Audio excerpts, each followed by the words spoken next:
Today, on another episode of the Danville Discussion. He remembers. He's Bigfoot, he'll eat you with his taters and his greens. He's Bigfoot, 'cause to Bigfoot you're a fleshy tangerine. No! He goes barefoot so he's always free to stomp ya. He carries a big stick so he can womp ya. Sharpens up his teeth so he can chomp ya. So I think you better flee, 'cause I'm telling you that he's Bigfoot, he bathes in the water that you drink. He's Bigfoot, so watch out 'cause he's closer than you think. Boom!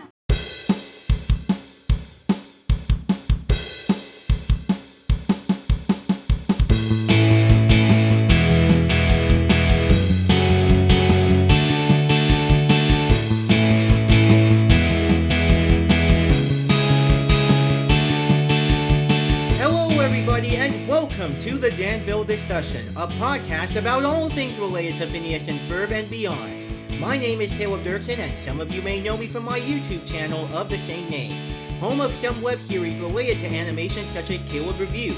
If this is your first time for the Danville Discussion, well, the title will explain everything for you. In this podcast, I sit through each and every episode of either Phineas and Ferb or Hamster and Gretel, and I look for all the cultural and in-universe references, some of my favorite moments, some fun facts, some musical numbers, and anything else I can find, and then finally I will end things off by giving each episode a roller coaster rating. So, for today's episode, we are going to be talking about Episode 6 of Phineas and Ferb, which has the following segments: Get That Bigfoot Out of My Face, and Tree to Get Ready. If you guys want to check out more episodes of the Danville Discussion, then head over to anchor.fm/Caleb-Dirksen, and it'll take you directly to the Danville Discussion website on Anchor. You can also share your feedback or ask some questions you may have about this episode by emailing us at danvillediscussion@gmail.com with the series and episode title in the subject line. So, for the first thing that we are going to talk about is when did these segments originally premiere? For Get That Bigfoot Out of My Face, it premiered on Disney Channel on Saturday, February 23rd, 2008, and it was the 17th episode in broadcast order. And then Tree to Get Ready premiered on Saturday, March 22nd, 2008, being the 22nd broadcast episode. Now, our first segment, I'm going to be discussing Get That Bigfoot Out of My Face, which was a story by Dan Povenmire and Bobby Gaylor. It was storyboarded by Kent Osborne and Kim Roberson, and it was directed by Dan Povenmire. It starts with Phineas, Ferb, and friends heading to their grandparents' house near the lake for a couple of days. Phineas asks everyone what they're going to do at camp, and Buford begins by saying that he'll find a nerd and steal his underpants and run them up the flagpole. Phineas says that he doesn't think that Camp Phineas and Ferb has a flagpole, and Buford then states that he'll just steal a nerd's underpants. Baljeet says that he can have his because they got really messy all of a sudden. I honestly found that part weird yet decently funny at the same time, but about the messy part, I guess Baljeet suddenly went his underpants. Hey, we're almost there. What's the first thing you're gonna do at Camp Buford? Find a nerd, take his underpants, and run him up the flagpole. I don't think Camp Phineas and Ferb has a flagpole. Then I guess I'll just find a nerd and take his underpants. You may have my underpants. They just got very messy all of a sudden. Thanks, but it ain't the same if Buford don't rip 'em off you. Isabella says she and her Fireside Girls troupe will work on their accomplishment patches, to which they cheer in excitement and Ferb blows a noisemaker. How about you, Isabella? The Fireside Girls and I are gonna work on our accomplishment patches. When Phineas asks Candace what she'll do at camp, she corrects him by saying it's just Grandma and Grandpa Flynn's cabin, and then states that she hates the outdoors, while Phineas looks for his ant farm. When she asks her parents if she has to go to the cabin, Lawrence then says that he thinks it's nice that Betty Jo and Clyde allow the kids to visit them every year. Candace then states that she is now a young adult and asks if she can do something with her parents. Linda says that she could if she'd like to come with them to the antique symposium. She then asks Phineas for a t-shirt and starts to sob in it. When they arrive, they rush out to see Betty Jo and Clyde, who are the grandparents we see.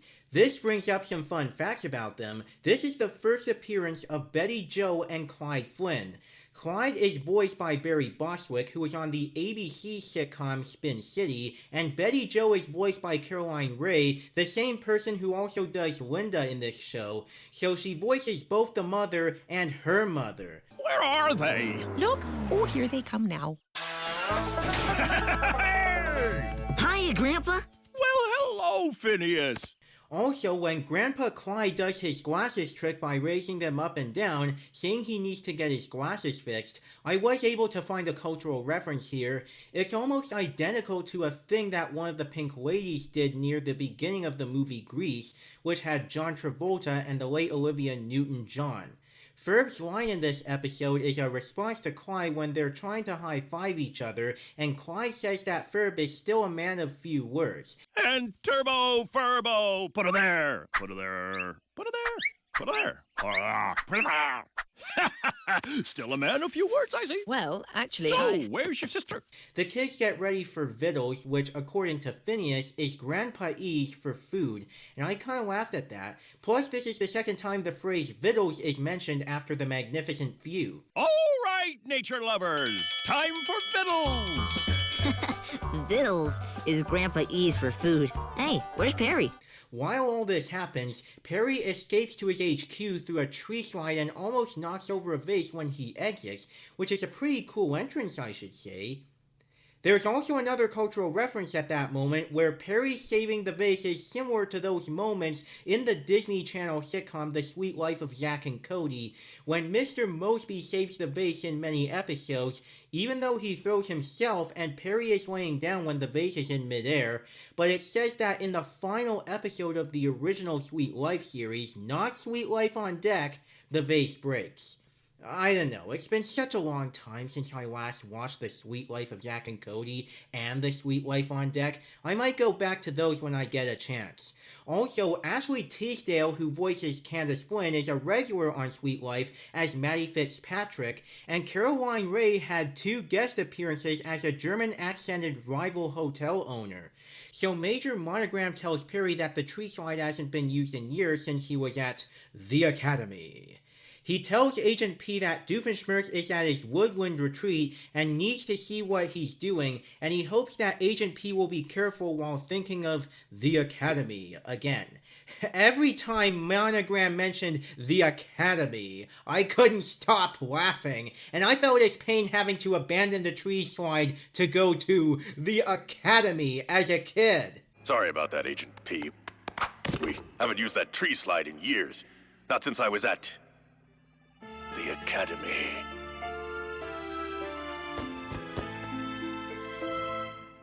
Anyway, Doofenshmirtz seems to be up to something, Agent P. He's holed up at his evil woodland retreat. Your mission is to find out what he's up to.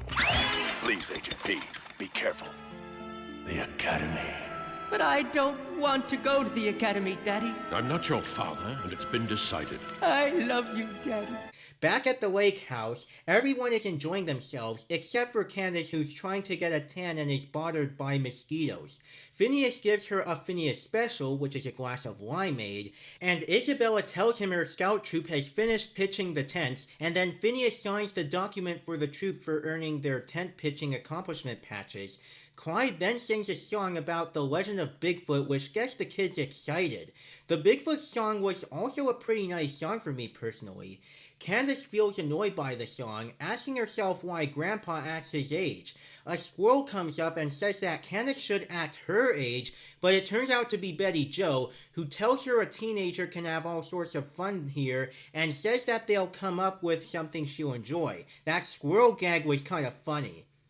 Betty Jo then invites Candace to come make stick figures out of real sticks, and it was funny how they're using literal sticks to make them. But she decides that they'll think of something else. It then goes to nighttime and Perry has reached the woodland villa. When he gets inside, Doofenshmirtz tells him that it's his week off, even bringing back the unexpected gag from Roller Coaster, which I laughed at again. Tonight! It all happens tonight! Perry the platypus! How unexpected! And by unexpected, I mean unexpected. What are you doing here? This is my week off! He started dating again and he's meeting his online date for the first time in person. Perry proceeds to leave until Doofenshmirtz's date shows up, accompanied by a doorbell version of the evil jingle. Oh no, Perry the platypus, she can't see you! She doesn't know I have a nemesis! And Doof doesn't want her to find out he has a nemesis. Plus, he doesn't have time to destroy him, so he tells Perry to act like a mindless animal, to which Perry looks at the camera, which is a neat fourth wall break. Doof's date comes in, voiced by Sandra Oh from Grey's Anatomy, and she sees Perry in his mindless pet mode and cuddles him, while Doofenshmirtz introduces himself as StrudelCutie4427, his screen name for the online dating site on which he dated her.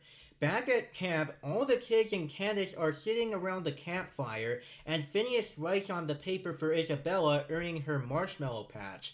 He tells his grandfather they should tell scary stories, but Clyde suggests that they should let another kid other than Phineas tell the story.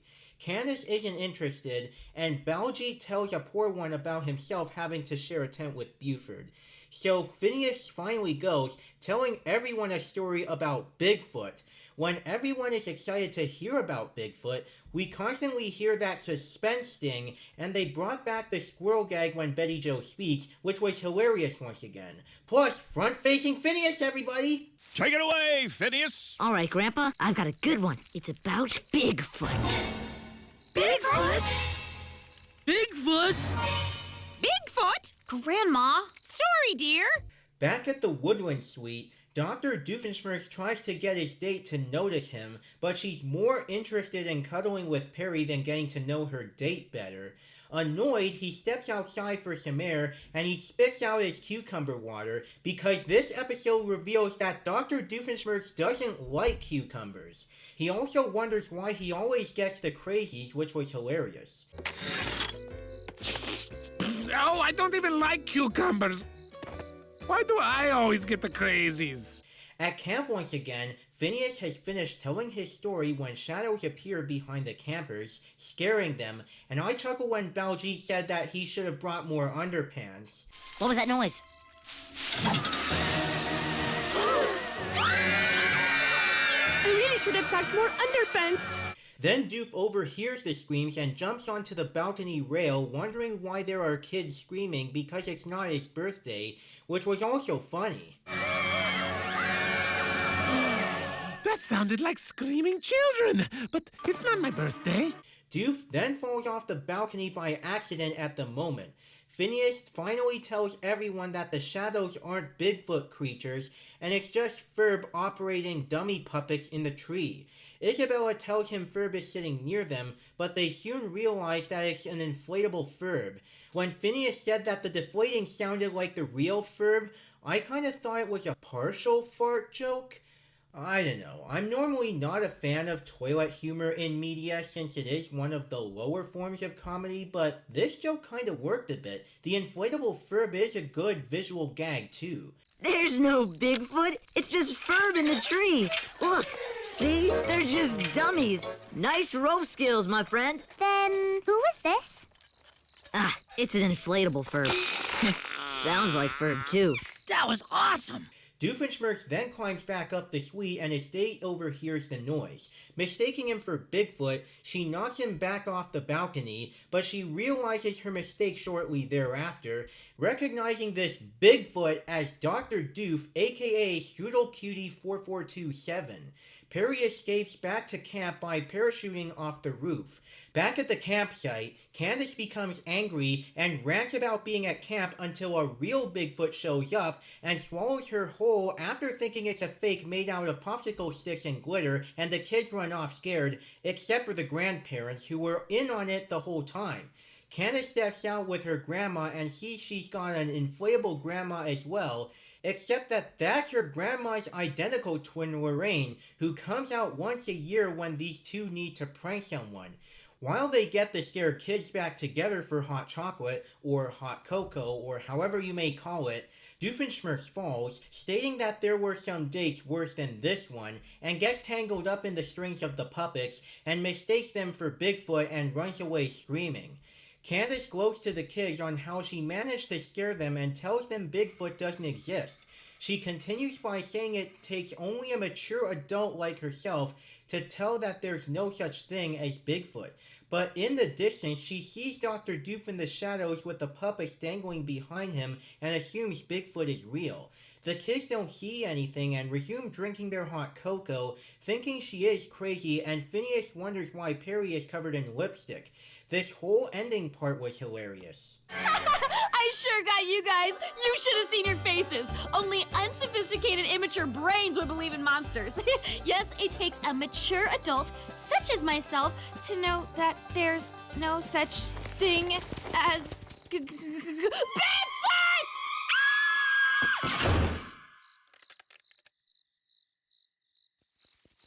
Oh, I do not believe her one bit. Too much overacting. Yep.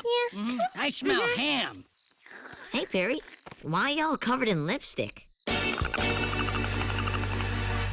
And with this segment, I kind of noticed that this segment is unlike the other Phineas and Ferb episodes that I've seen so far, where it kind of distances itself from the usual formula, where you don't see Phineas and Ferb doing something crazy to the point that Candace has to bust them, and Perry doesn't even try to fight Dr. Doofenshmirtz at all, because in this case, it's because Dr. D was just having a date and Perry doesn't want to interfere with it. So this makes it the first episode in which Perry doesn't fight Doof at all. And by doing something crazy, I mean, you don't see Phineas and Ferb doing something in their backyard that's really extreme and Candace has to bust them. So, they're at camp right now, and they're telling the story of Bigfoot using all of these puppets, which are the method of driving Candace crazy until a real Bigfoot shows up.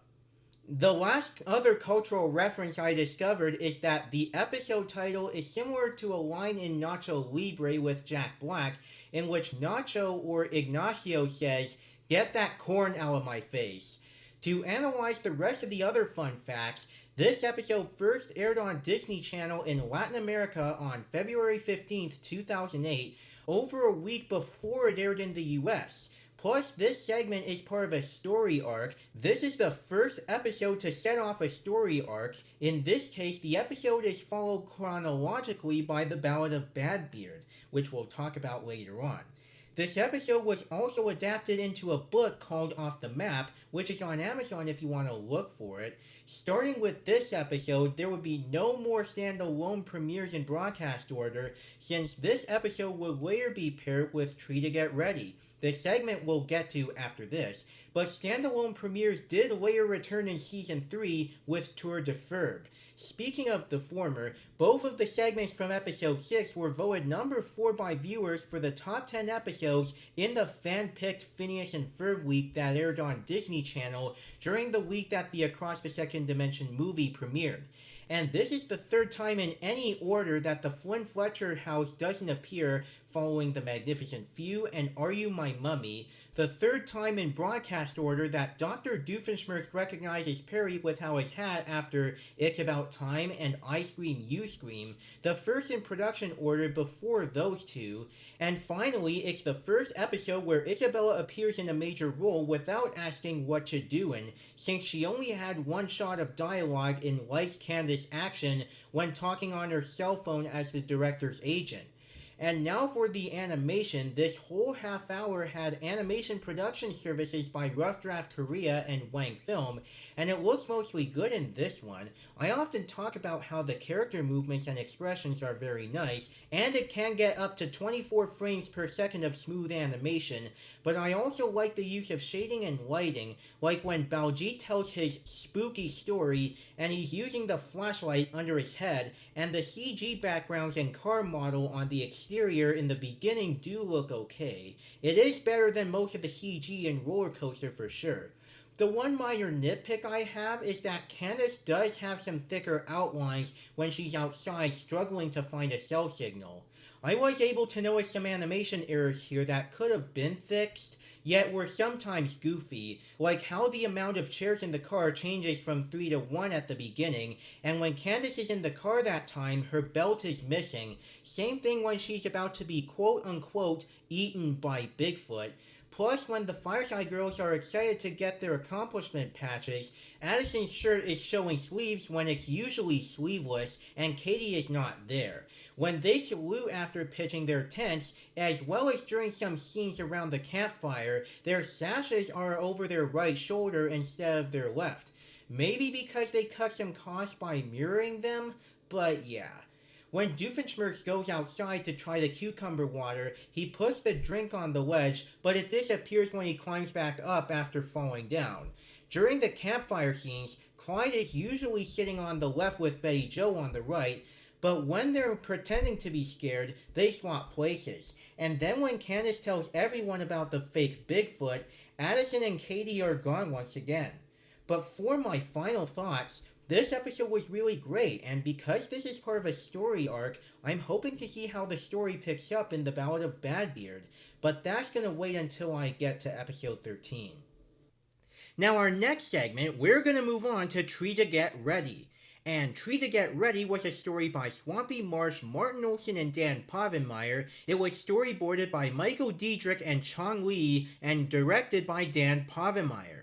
The episode finds Linda walking into the family room and asking what Candace and Stacy are doing. Candace replies that they are playing wrestling, their favorite video game, with two fighters that look a lot like the Rock'em Sock'em robots, which is also a robot wrestling game of Red vs. Blue.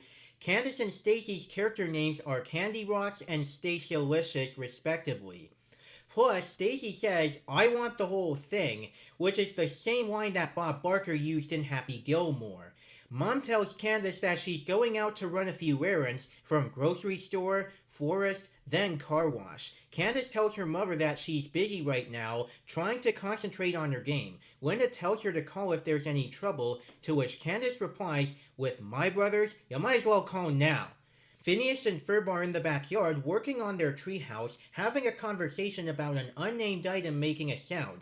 It's likely they were talking about the philosophical question, if a tree falls in the forest, but no one's there to hear it, does it make a sound? Huh, you're right, Ferb. I guess it would make a sound. While doing so, Phineas realizes Perry is missing. Perry is already down in his headquarters, and Major Monogram alerts Agent P that all the pigeons went missing in the tri-state area. He then says that the only upside was that he hasn't washed his car for weeks. He quickly gets back on topic and believes that Dr. Doofenshmirtz might be behind this case, and so Perry goes off to investigate. Phineas and Ferb have finished remodeling their old treehouse. Once they're done admiring it, Isabella comes and asks them what they're doing, to which Phineas says that they remodeled their old treehouse. Isabella is exclaiming how cool it is when Phineas takes her over to a tire as they shoot up to the entrance of the boys' treehouse. He takes her through the main crib, which Isabella comments sweet. It also comes with a pinball machine. Phineas launches Isabella to the top as the first passenger, which is a reference to how the defector was the PIG, or Pig's, first passenger in The Living Daylights. And Phineas then tells Isabella to check out the view, where they come across Candace's old treehouse that she doesn't use anymore. Isabella says it's sad, to which Phineas throws out the suggestion to remodel it, with Isabella adding it should be something more Candace-themed, and then the trio quickly gets to work. Meanwhile, Perry arrives at Doofenshmirtz Evil Incorporated and parallel parks in an empty space between two vehicles, which is reminiscent of when Stella Bridger parks her Mini Cooper in a small spot between two vehicles in The Italian Job, which I have yet to see, and starts to climb over the top. As it happens, I get this neat transition from Agent P's theme to the evil jingle.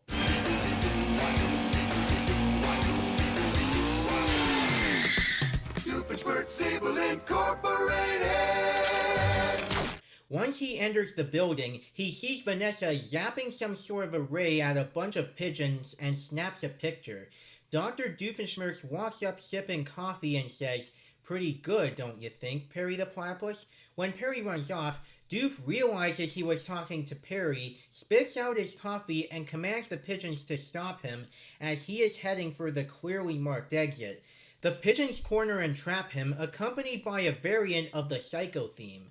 Back at the Flynn Fletcher house, Candace has lost the wrestling game 25 times to Stacy and throws her controller onto the ground in frustration. The girls then hear Phineas calling Candace to come outside. They do so, with Candace wondering what they did now.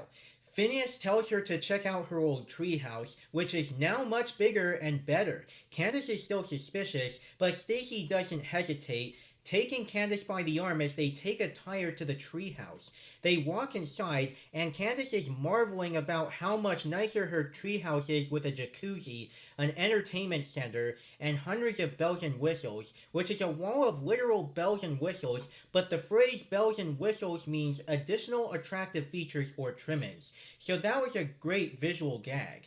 I can't believe it's my old treehouse. Carpets, furniture, entertainment center.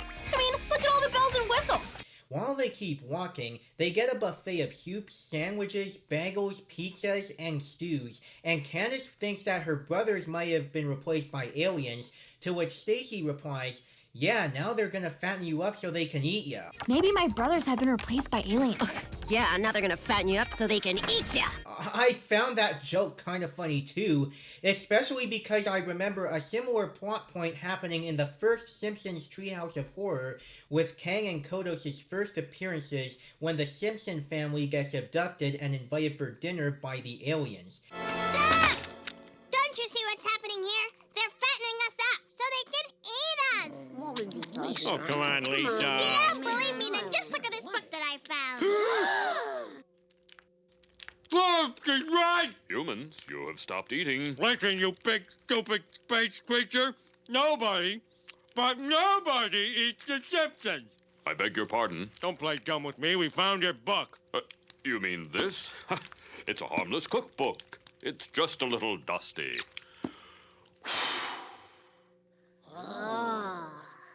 They enter an elevator and hear Phineas over a speaker say that they may begin bouncing. Candace is confused, but Stacy has already started. Candace joins her friend as they bounce higher on a series of trampolines until they reach the top. They high-five and answer the phone with tin cans attached by strings and tell Phineas that the treehouse was great and they thought of everything. The brothers then appear in U.S. military uniforms, and Phineas tells them to press the THF button, though Candace wonders what the THF is, as if it's some sort of sound system, until Stacy presses the button, which actually stands for Treehouse Fight, and it transforms their treehouse into a giant fighting robot.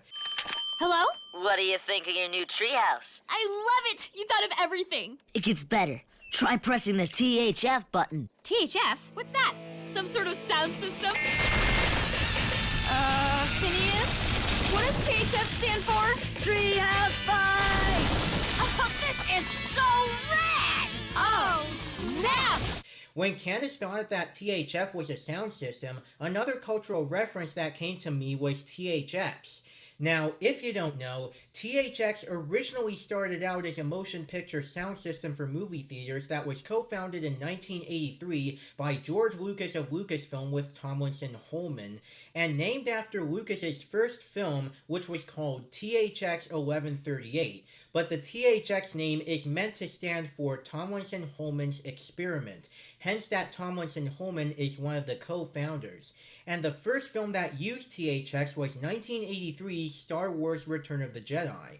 Later on, they would expand their business onto certifying home video beginning in 1993 with Laserdiscs, then VHS in 1995, and DVD when it first came out in 1997, since Warner Bros. Twister, the first film ever released on DVD in North America, was THX certified.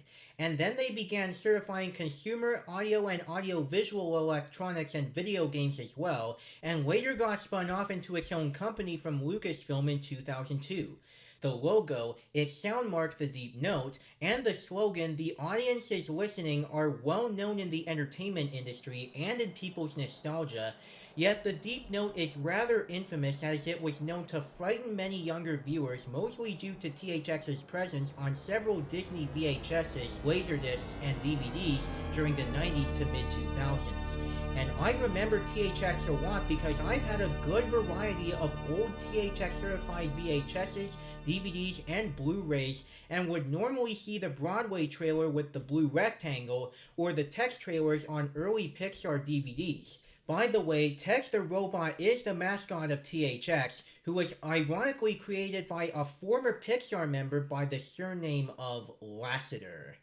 Ironically, Disney now owns both Pixar and Lucasfilm, but had THX stayed with Lucasfilm, I could imagine how insane it would be if Disney owned both of the latter two, and THX would continue to certify even the most recent DVDs and Blu-rays from Disney themselves, Pixar, Marvel, Lucasfilm 2, or 20th Century. But back onto the episode, Candace and Stacy think the transforming idea is cool until they see the boys' treehouse transforming as well, and the girls scream and sit down. Back at Doof's lair, Hines takes the time to explain his plan to Perry after the latter gets trapped by the pigeons. Today is the day that his brother, Roger Doofenshmirtz, receives the key to the city, and Hines wants to use this day to get his revenge. He plans to use pigeons to rain on his brother's parade, and does so with his new and very evil invention called the Poopinator, and he wonders if Perry and Vanessa met before, which I kinda chuckled at, and this marks the second time Dr. Doofenshmirtz introduces Vanessa to Perry after the Magnificent Few. The Poopinator! Vanessa, please. Thank you. You two have met, right? Vanessa, Perry the Platypus, Vanessa. Yeah. Hey, how's it going?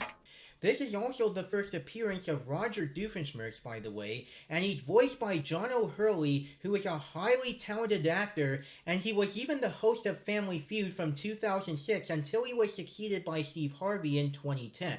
Good luck to you both. Here we go. You know the way we play the game? We surveyed 100 people, top 7 answers on the board. Try to get the most popular answer. A song might be a hit. Name something else that might be a movie.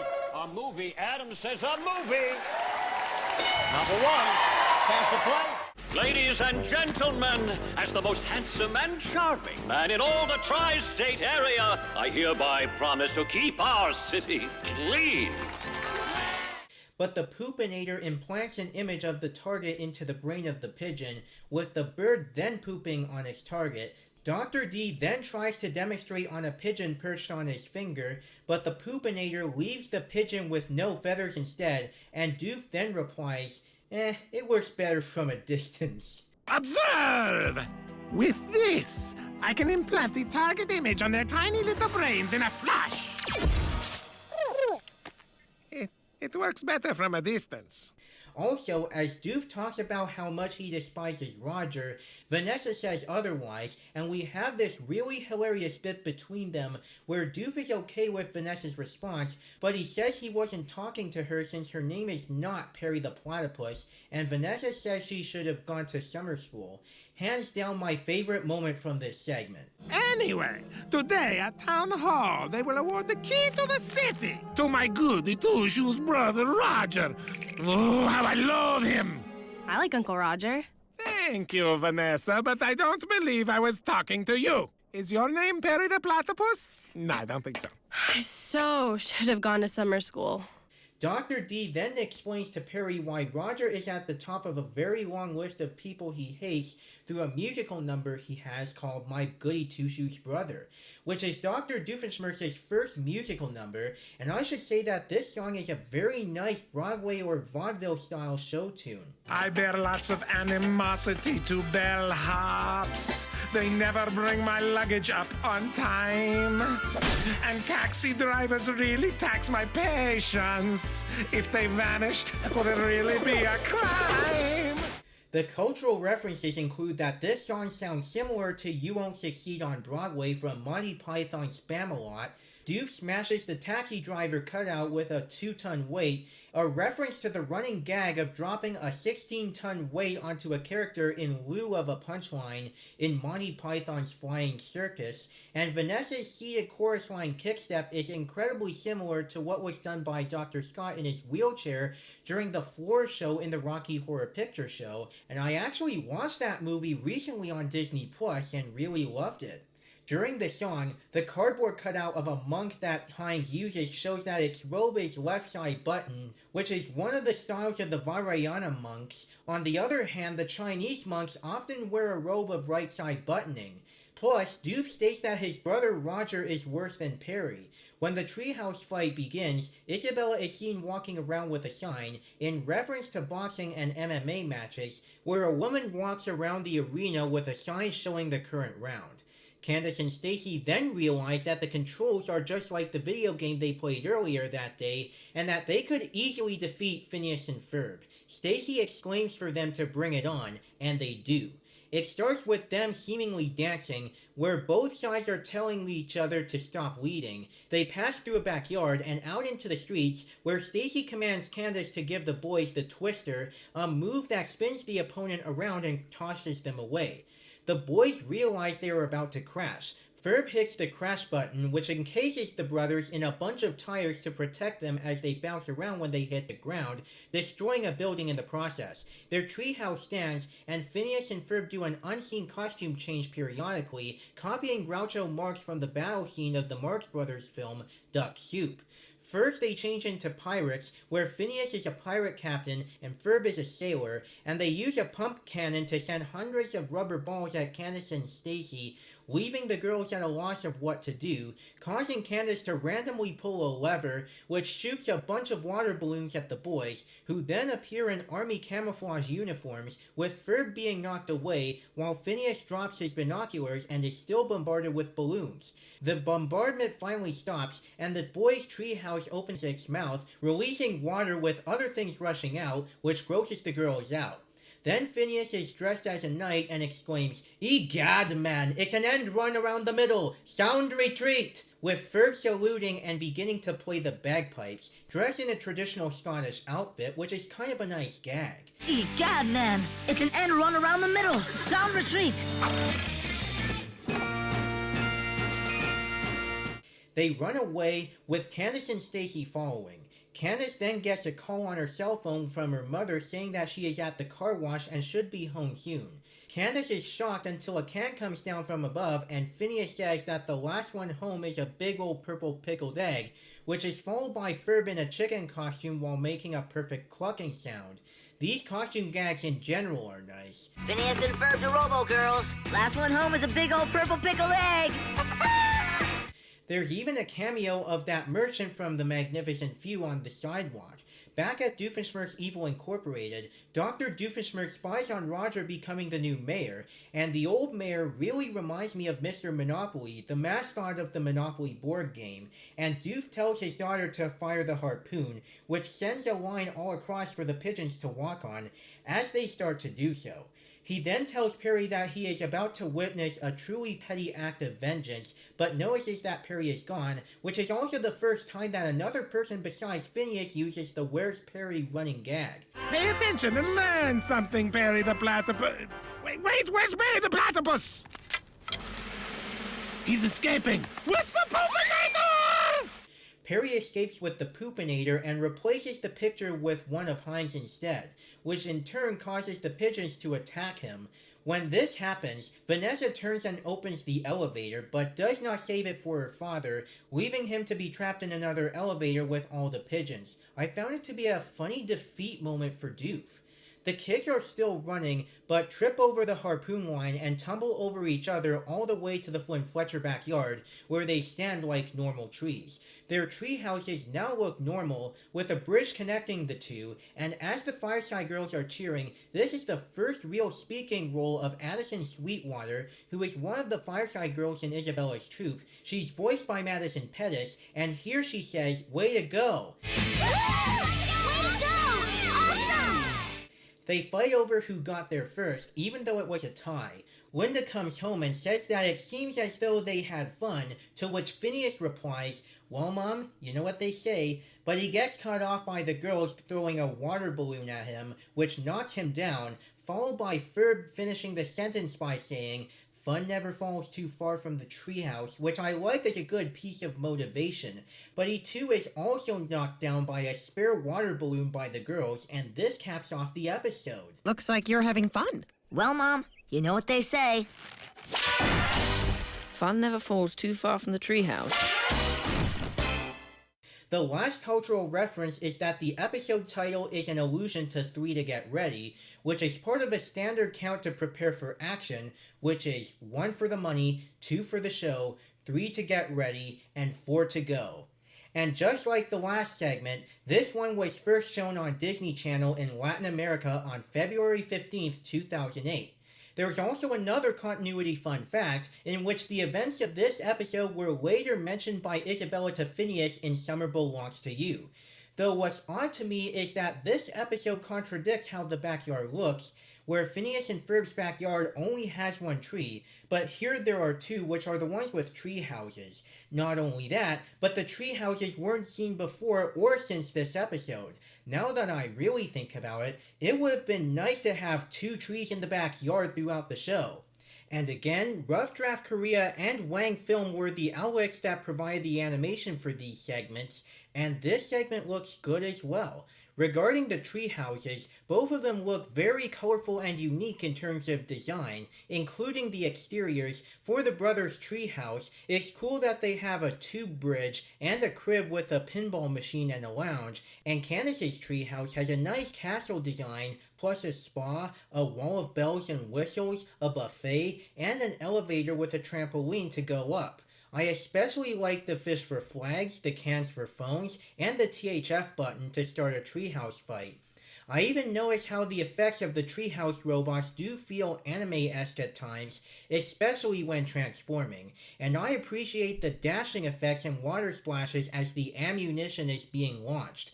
The shading and lighting effects are nice, and when Vanessa is hypnotizing the pigeons with the ray, I like the effects of Roger's fate in the pigeon's eyes. But during the song, when Doof dropped the 2-ton weight onto the taxi driver, I thought the weight looked a bit stiff with less perspective and had some thick outlines, which was weird. Some animation errors I spotted are that the tree house's designs can be inconsistent at times. When Candace says, "I can't believe it's my old tree house," her mouth doesn't move when she says, "I can't believe." And when she and Stacy first entered the elevator, the floor is brown, but when they're inside, it turns out to be a pink trampoline. The first time that Perry makes it to the Doofenshmirtz building, the roof is gone. Then when Phineas is in the pirate costume, a beard and eye patch magically appear on his face the moment he commands the cannon firing. And at the end, when Stacy and Candace throw water balloons at the boys, Ferb's bigger eye is at the front instead of the back. Now, is it just me, or is this becoming a common goof each episode so far? Anyways, this episode was a lot of fun, and one that I'll see about revisiting someday. Now, our last part is gonna be about the credit sequences. For Get That Bigfoot Out of My Face, the end credits is a repeat of Bigfoot, the song, and with Tree to Get Ready, the credit sequence on that is a repeat of the last chorus of My Goody Two-Shoes Brother, except the ending then cuts away to the pigeons and Doofenshmirtz emerging from the ground floor of his building covered in pigeon poop, with the pedestrians scattering in fear. Because of these repeats, there isn't that much for me to say about it, but I will say that certain countries like Spain had inadvertently switched the segments around for broadcast television, where Tree to Get Ready would come first and Get That Bigfoot Out of My Face would be next, but the credit sequence for the former would still be the same. And I've watched this on Disney+, which does come with several audio options for the show, so that I can listen to different international dubs, including French, Latin American Spanish, European Spanish or Castilian Spanish, Brazilian Portuguese, European Portuguese, Italian, German, and even Japanese like it's an anime. But in all seriousness, no matter which dub I listen to on Disney+, the segments are still in the exact order as intended, and that's all that needs to be said about it. And finally, we shall now end things off with our roller coaster rating. Now, what do I think? How many roller coasters on a scale of 1 to 10 would I give this episode? My rating for Get That Bigfoot Out of My Face is a 9 out of 10, and I'll give Tree to Get Ready a 9 out of 10 as well. That means episode 6 gets a 9 out of 10 from me. Certainly an episode that I might go back to watching. Now let's turn over to our reporter for our Twitter poll results from the last episode, and see if he's finally recovered with his voice. Hello, listeners. Sorry I didn't make it because I lost my voice. It's not perfect right now, but it's getting better. And now I can bring you the results of last week's Twitter poll. We asked our listeners, which of these hashtag Hamster and Gretel villains is your favorite? Hashtag Danville Discussion poll. The choices were A. Professor Exclamation, B. El Luchador, C. The Destructress and Fist Puncher, or D. Van Dyke. 6% chose Van Dyke. 11% said it was the Luchador. 33% voted for Professor Exclamation. But with 50%, it was the Destructress and Fist Puncher that took the lead as the two favorite villains to those who answered. There were 17 votes in total. And now, let's turn it over to Caleb for his opinion and a brand new poll. This is the reporter signing out. Thank you, reporter. Now, who would I pick as my favorite Hamster and Gretel villain out of those four? I already said it last episode when I was talking about superhero sibling rivalry, so I'll say it again. My favorites are the Destructress and Fist Puncher. Like I said, I appreciated how the Destructress was the brains and also the snob of the duo, and Fist Puncher was the brawn who had this hippie personality, and I loved their comedy in that episode too, such as the Destructress's obsession with live streaming the danger that they're about to cause, and even taking pictures of herself in the process, and the twins arguing, and Fist Puncher just punching whatever he wants just for fun. But now, let's start a new Twitter poll, and this week's question is, if Phineas and Ferb built you the ultimate treehouse, how would you have fun in it? Hashtag Phineas and Ferb, hashtag Danville Discussion poll. And here are the following choices. A. Go through the tube bridge. B. Hang out in the lounge. C. Relax in the jacuzzi. Or D. Treehouse fight. You can go ahead and go to Twitter and find my alternate page at Caleb the PNF Guy, or search for hashtag Danville Discussion poll, and then make your voice heard. And that's all there is for me to do this week, so thank you for listening to this episode of the Danville Discussion. As for me, you can find me on my Facebook page at Real Caleb Dirksen, on my Twitter, Tumblr, and TikTok pages at Caleb Dirksen2 with the number 2 at the end, on my alternate Twitter page at Caleb the PNF Guy, on my Instagram pages at Caleb.Dirksen for my main page or at Caleb Flynn Fletcher for my alternate page, and on my DeviantArt page at Caleb Dirksen20.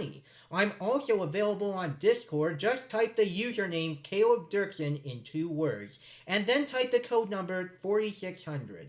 And if you go to the invite link in the description below, it'll also invite you to join my Discord server so that you can talk with me about anything, including this podcast or my other content. You can also find me on YouTube. Just search for Caleb Dirksen and look for the icon of me as a soldier. And if you want to support my work and get some great rewards at once, including getting access to my content before anyone else, like my videos, my podcast episodes, or whatever else I have to offer, then you can become a patron at patreon.com/Caleb Dirksen. I really appreciate your support over there. As for this podcast, we are available on Apple Podcasts, Stitcher, Amazon Music, Audible, Google Podcasts, Spotify.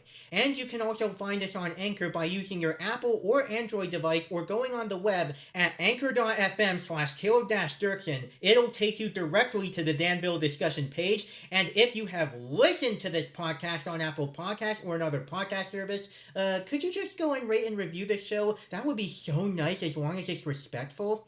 And if you were listening to this episode as a video on YouTube, then please go ahead and smash that like button and leave us a little comment with your thoughts on this Phineas and Ferb episode, and if you would like to have a treehouse fight or see a real-life Bigfoot.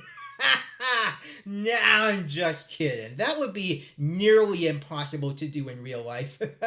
But join us next time, and I'll be checking out episode 4 of Hamster and Gretel, which contains Cheer Cheer Bang Bang and La Ballad of La Cebolla. Tune in next time for the latest episode of the Danville Discussion and all things related to Phineas and Ferb and beyond. And with all that said, thank you guys again for listening, and until next time, this is Caleb, over and out. Bring it on! We're gonna battle with our tree houses like there's no tomorrow! This podcast was created strictly and only for entertainment and information purposes. It is not endorsed by the Walt Disney Company, Disney Television Animation, or their affiliates. All and any names, images, clips, sounds, or other items related to Phineas and Ferb, Milo Murphy's Law, Hamster and Gretel, and other Disney properties are trademarks and or copyrights of their respective holders. All original content from this podcast is the intellectual property of the Danville Discussion and the host or hosts running the podcast, unless otherwise noted. You see how I held that last note? Good, huh?